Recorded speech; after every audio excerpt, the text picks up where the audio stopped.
video.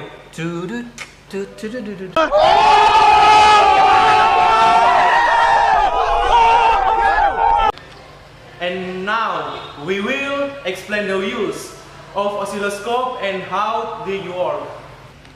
And now I will explain the use of oscilloscope.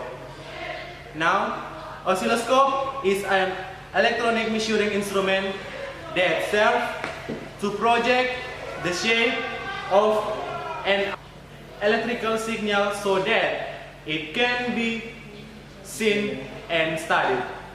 The oscilloscope is equipped with a cathode ray tube. The way it works is that the electron emitted from cathode will lead to the image plane acting as the anode. The image area is Natrium bifluorine substance, the form of luminescence.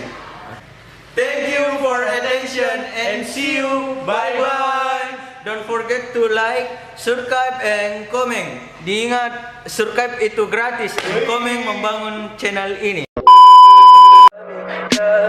Tell me pretty lies, look me in the face. Tell me that you love me, even if it's